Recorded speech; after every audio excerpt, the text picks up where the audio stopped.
Good afternoon, Wealth Hustlers. Tyrone Keys here. I got a Tale of Two Cities. I don't know how many of you have ever read that book.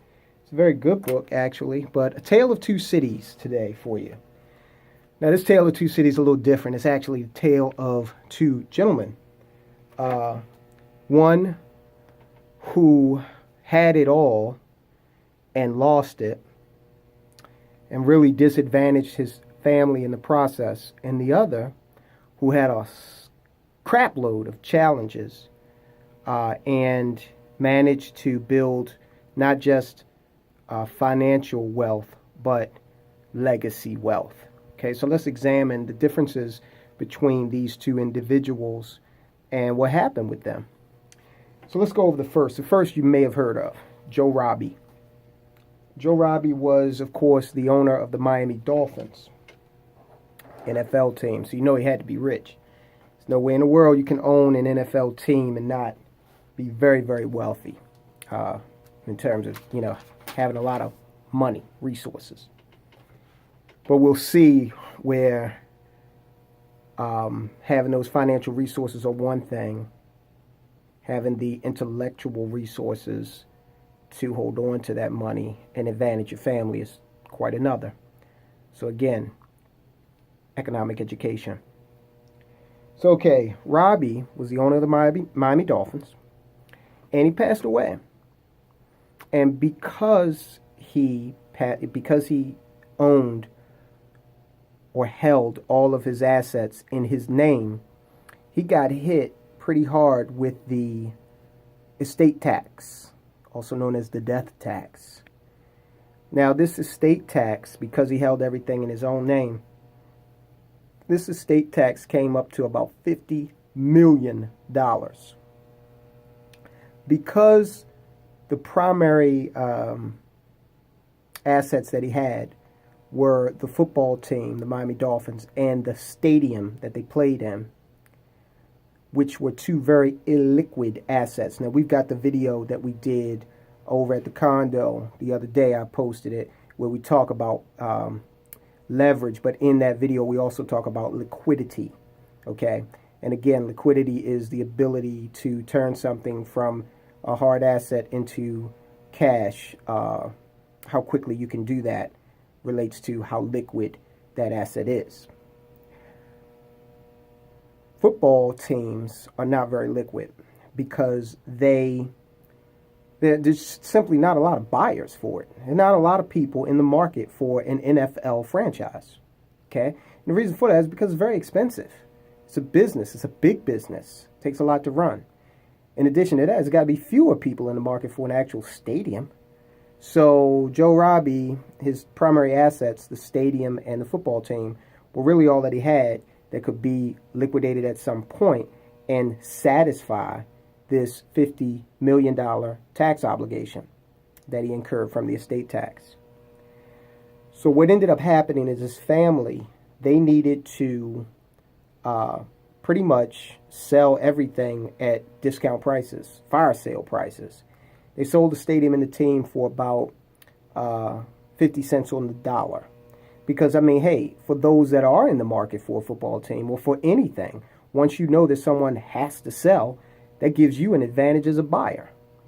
So they sold the assets for about 50 cents on the dollar. They satisfied the estate tax obligation. And a few years later, his daughter actually had financial difficulty in affording college. So here's a man who did not prepare adequately, did not exercise financial education, an economic education, to advantage his legacy. Sure, he got to sit in the skybox when the games were being played, and I'm sure everyone adored him because he was a very wealthy person in terms of the money that he had. But was he wealthy in terms of his economic education? Apparently not, because he actually not only did he not set his family up for a financial legacy, he actually disadvantaged his family financially in the end, which is very, very sad. Now, I know this is a tale of two cities, two individuals, but just anecdotally, with another sports team, the Cubs were owned by the Wrigley family. They had a similar situation. Now, Wrigley's a big name. I mean, that money goes back because it's the chewing gum empire. Okay, they had to make a decision as to whether or not they were going to sell the team or the chewing gum factory, and of course they settled on the team because the chewing gum factory, that business, the chewing gum business, made more money. But they had to satisfy an estate tax as well. So just because someone's got a lot of money doesn't necessarily mean that they have a complete economic education. And you would think that, hey, this guy's got people around him that are advising him and whatnot. Maybe. Or maybe he didn't. He just didn't listen to what they had to say. So let's take another example. Okay, the other city. Now, the first city was Miami and Joe Robbie. The second city is Baltimore, Maryland. And a man by the name of Earl Crawley. Almost called him Andre. Earl Crawley. Mr. Crawley was a parking lot attendant who never made more than $12 an hour. Never made more than $20,000 a year. This gentleman also suffered with dyslexia. Okay, so he had some challenges in his life economically, from the standpoint of a real deal ailment that made it difficult for him to be able to read. But he understood that he still needed an economic education, and he obtained that education in two ways. Because the parking lot that he worked at was in the middle of several banks and brokerage houses in Baltimore, he struck up conversations with the people who worked in the buildings, and he started to understand how money worked. Further, he sought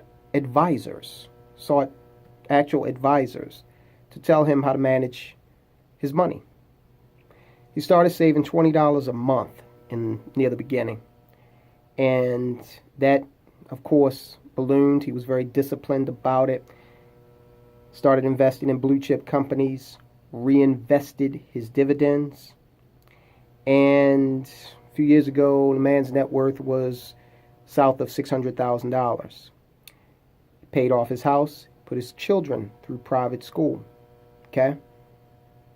This is powerful because this man he didn't make a lot of money, but he was able, through an economic education, to generate a sizable net worth for a man who only made $20,000 a year. Now, going beyond that, it wasn't just about him. What he also did was he advantaged others. He passed his knowledge on by creating an investment club in his church. And he also endeavored in gifting stocks as well. Now, Mr. Crawley's still with us. He's still here. But think about those two examples of Joe Robbie, who had a lot of money, ultimately didn't do the right thing with it, and Earl Crawley, who never had a lot of money, but grew that small income into not just a comfortable life for him and his wife, but also was able to pass that knowledge on and the importance of investing. He said something that was really key that I wrote down here. He said, and this is a direct quote from Earl Crawley, "Stop working so hard and let the money work for you." So here's a man who understood that intuitively, that he could get his money working for him, just like he was out there working for it. And that's exactly what he did. So take that as a lesson that whatever you're out there doing, you can make it happen in terms of building your business, investing, even if you are someone who is working. Even if you are someone who's just making $20,000 right now per year, you can put something aside, okay? If Earl Crawley, if this man can do it, then what is your excuse? So let that be a lesson. Please subscribe to the channel right here below somewhere. Just hit subscribe. Pass this video on to your friends and your family. Let them know that what we're about here at The Wealth Hustle is a mindset revolution as far as economics is concerned. We want people to start understanding how money works so that they can make it work for them. We want people to start to be able to pass on generational wealth. Okay? That's what we have to start doing, especially as we head toward the mid 21st century. So we want you to sign up as a financial freedom fighter. And the way you do that is by subscribing to this channel, liking us on Facebook, and following us on Twitter. We want you to enlist as a soldier in the war on poverty.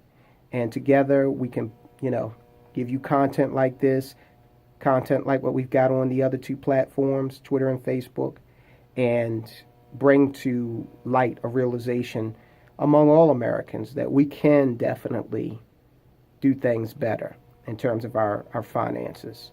Okay, and we can live independent, financially independent and free lives with some discipline, but we can do it. So remember the tale of two cities, Miami and Baltimore. And remember the story of Joe Robbie and Earl Crawley. Hustle on.